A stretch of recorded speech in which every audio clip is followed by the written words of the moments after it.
מדברים על מדע בתקשורת, אני שמחה במיוחד על ההזדמנות לארח כאן באולפן את דוקטור ארז גרטי, ראש תחום תקשורת המדע במכון דוידסון, הזרוע החינוכית של מכון ויצמן למדע. ארז, אתם לא רק כותבים מדע פופולרי שאנשים שמתעניינים במדע נהנים לקרוא, אתם גם מצליחים להכניס אותו לתוך גופי תקשורת שבכלל לא חשבו שהם והקוראים שלהם מתעניינים במדע. איך כל זה התחיל? אז האמת זה התחיל בפרויקט משותף שלנו ב-2015. הסניליות שלי, תזכיר לי. כנס תקשורת המדע, שנת 2015. בכנס אנחנו הזמנו מדענים ועיתונאים לאיזשהו פאנל שעוסק בתקשורת מדע. בפאנל ישבו כמה מדענים ועיתונאי אחד, מסכן ואמיץ. יותר מזה, הוא עורך של גוף תקשורת מוביל בישראל, ונשאלה השאלה למה אין מספיק מדע בתקשורת, ואמרו לו, למה אתה שם סיפור על בר רפאלי ולא סיפור על מחקר מדעי? והתשובה הכנה שלו הייתה כי זה מה שאנשים רוצים לקרוא, זה מה שמעניין אותם. כמובן שזה עורר הרבה מאוד שערה, והוא די חטף על הראש מקהל שהורכב רובו ככולו ממדענים, וזו סיטואציה קצת לא הוגנת. שהם לא יכלו לדמיין איך מישהו ירצה לקרוא על בר רפאלי ולא על עצמם. נכון. אחת הטענות שלו הייתה שמדע הרבה פעמים הוא מורכב, שקשה לכתוב עליו, ושאין לו מי שיכתוב על זה בצורה טובה ואחראית, וזה העלה לנו איזשהו רעיון, וניגשנו אליו בהפסקה אחר כך, והתחלנו לדבר, והצענו לו שאנחנו הרי כותבים כתבות מדע פופולריים, מתפרסמות אצלנו באתר, מקבלות כך וכך כניסות בחודש, אבל למה שלא נפרסם את הכתבות והסיפורים האלה אצלו באתר, והם יגיעו לעוד יותר אנשים, ללא תשלום, כך את זה פשוט תפרסם as is. והוא הסכים לנסות, ווואלה זה הצליח, זאת אומרת אנשים נכנסו וקראו והגיבו, ואנחנו ראינו שאנשים באמת מתעניינים בתוכן מדעי. לא רק הוא הופתע לגלות שהרבה אנשים נכנסים לתוכן מדעי אצלו, גם אנחנו בעצם עשינו ניסוי, רצינו לדעת אם הדבר הזה באמת עובד.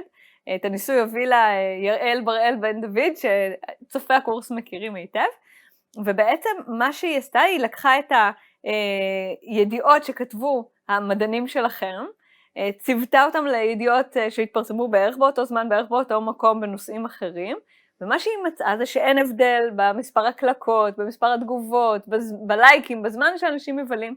בעצם מה שראינו זה שאם אורזים מדע כמו שצריך, אם עושים את זה מעניין ונכון, אנשים לא חושבים שמדע זה משעמם. אז איך אורזים מדע נכון? איך עושים את זה? אז הדבר הכי חשוב זה שזה יהיה סיפור טוב. זאת אומרת, זה חשוב שהאנשים הרי צורכים תוכן בצורה פסיבית. הם נכנסים בין אם זה לאתר החדשות שלהם או לפיד שלהם באחת הרשתות חברתיות, ופשוט צורכים את מה שמופיע. אם יש משהו שנראה להם מעניין, הם נכנסים, קוראים וממשיכים הלאה.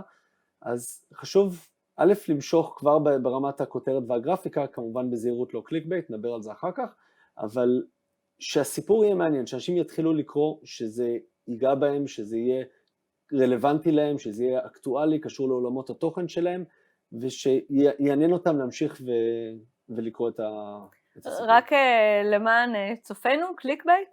קליק בייט זה למעשה, זו כותרת שמושך אותנו לעשות קליק.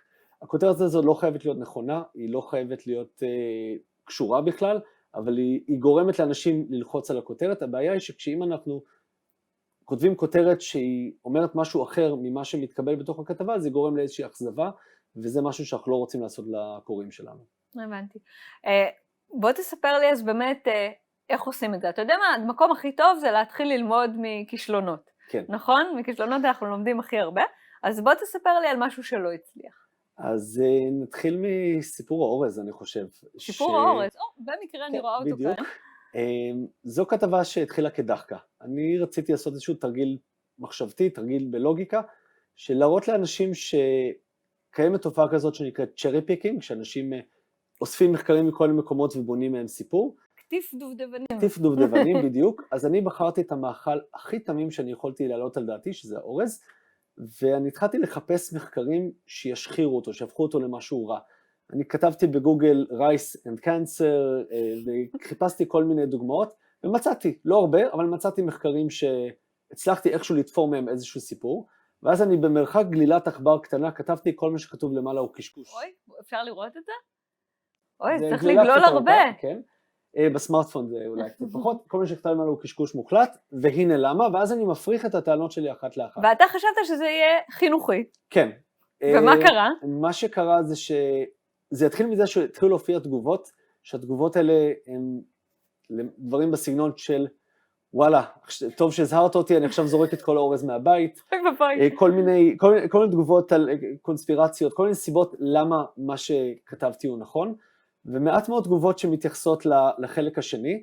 מה שמעניין שגם הגולשים התחילו להתכתב ביניהם של, תמשיך לקרוא, ההסבר מופיע בהמשך. זה הפך להיות הודעת שרשרת, החלק של הסוף נמחק והחלק של ההתחלה נשאר, זה הפך להודעת שרשרת, קיבלתי כמה ימים אחר כך טלפון מחנן כהן, מהאתר לא רלוונטי, שמבקש לאמת איתי שבאמת אני כתבתי את זה, והקטע הכי מצחיק שכמה שנים אחר כך אני פגשתי באיזה כנס נציגים של חברת סוגת, והם אמרו לי, תקשיב, תעשית לנו בלגן. אוי ואבוי. כן. טוב, אז מלבד זה שלמדת לא להסתבך עם סוגת, בוא תגיד לנו מה אנחנו לומדים מזה, מה לא לעשות. לא להתחכם, קודם כל.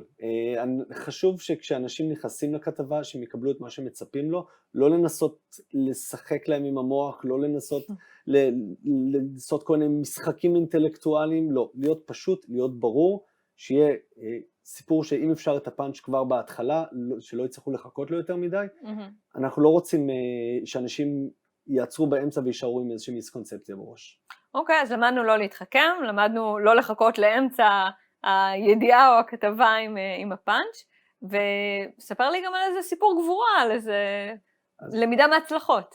אוקיי, אז אני חושב שהסיפור, לא בהכרח עם הכי הרבה צפיות, אבל כן עם הכי הרבה אימפקט, לפחות תקשורתי שהיה לנו, זה הסיפור בעקבות סרטון של אורלי וגיא. זה מה שאנחנו רואים כאן. לא, כל העולם לא טועה. כן, סרטון שהם פרסמו אי שם בתחילת אמצע הגל השלישי של הקורונה ב-2020, לפני הרבה זמן, ובסרטון הזה הם העלו תהייה מה אם כל העולם טועה, ואז אספו אוסף של מומחים אקדמיים כולם, שהעלו את ההשערה שיכול להיות שאפשר גם אחרת, וקידמו איזושהי אג'נדה של גוף שנקרא היגיון בריא, לא צריך סגרים ולתת לילדים להידבק, והנה תסתכלו על שוודיה ועוד כל מיני דברים בסגנון הזה, רק שזה היה רצוף באי דיוקים ובכל מיני משחקים עם המספרים ובכל מיני עובדות שהיו נכונות לשעתן, וכל זה היה לחלוטין גם לא רלוונטי, בגלל שבאותה תקופה, באותם ימים כבר אישרו את החיסון, ולכן על מה אנחנו מדברים בכלל. אז מה עשית?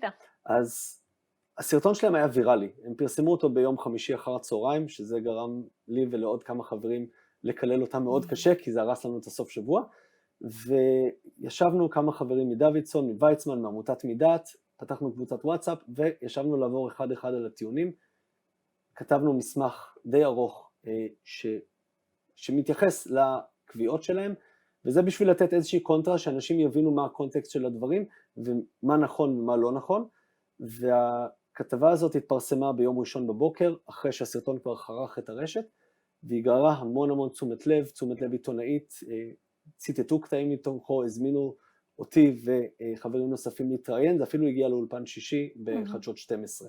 אז זה היה משהו עם הרבה מאוד אימפקט, כי זה היה במקום הנכון, בזמן הנכון, זה היה רלוונטי מאוד למשהו שאנשים מדברים עליו, אז אקטואליה זה משהו, זה עוגן מאוד חזק לתוכן. אם היינו מפרסמים את זה שבועיים אחר כך, אף אחד לא היה מסתכל על זה. זה מאוד חשוב מה שאתה אומר על טיימינג ויכולת תגובה מהירה, כי באמת הרבה פעמים מדענים ובעולם המדע מתקשר אליהם עיתונאי והם אומרים לו כן, בהחלט, תתקשר אליי עוד 3 שבועות ואני אשקול לקבוע איתך פגישה לעוד שבועיים.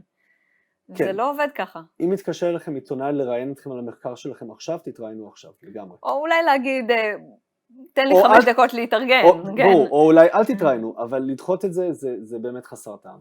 בסדר, אז אם אנחנו באמת עוברים לדבר על מה אנחנו כמדענים צריכים לעשות כשעיתונאי מתקשר אלינו, או אם יש לנו מחקר שהיינו רוצים לחשוף, אז תן לי ככה בקצרה, מה אני צריכה לעשות? איך אני הופכת את המחקר שלי לסיפור שיעניין עיתונאים? אוקיי, אז צריך שהמחקר לא יהיה מנותק מעולמות התוכן של מי שהעיתונאי הזה מייצג. אם זה עיתונאי שמגיע מאיזשהו גוף תקשורת חרדי, אז שזה יהיה רלוונטי לקהל חרדי, אם זה מהציבור הכללי, אז בהתאם.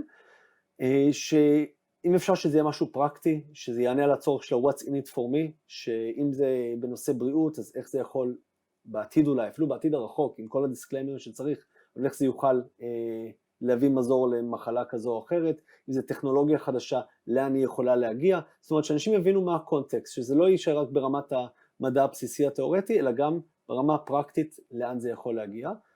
דבר נוסף, כדאי לטבל את זה, שזה יהיה סיפור טוב, שזה לא יהיה רק אוסף של נתונים אחד אחרי השני, דרך אגב גם הסדר הכרונולוגי הוא לא חשוב בכלל, העיקר שיהיה איזשהו סדר הגיוני, אבל תטפלו את זה בכל מיני עובדות פיקנטיות, בדברים מגניבים ומעניינים. מה למשל? מה למשל, סתם דוגמה, בכתבה על חלל, אפשר להביא את הסיפור המגניב, על איך שאלן שפרד היה האדם הראשון ששיחק גולף על הירח. אני לא מבינה, אני צריכה בשביל לפרסם את המחקר שלי, לספר בדיחות ולהביא כל מיני דברים צהובים. מה רע? צהובים לא, זה צריך להיות משהו מתוקף מדעי, דברים שהם אמיתיים ונכונים, ורצוי וכמובן מחוברים למחקר, אבל כן צריך לטבל את זה, כי זה סיפור, אנחנו רוצים שאנשים יצרכו את זה, יקראו את זה, ואם אפשר גם יזכרו וישתפו את זה. אז הדרך להפוך מדע לסיפור טוב היא לספר סיפור טוב. הוא לספר סיפור טוב, בדיוק. אז סיפור טוב זה סיפור שיש לו גיבורים, שיש איזשהו קונפליקט אולי, מסע, מנסים להשיג משהו, מצליחים, נכשלים. כן, נכון, ויש מהטכניון, יש סיפור נהדר של פרופסור דן שכטמן, זה גם סיפור מעולה.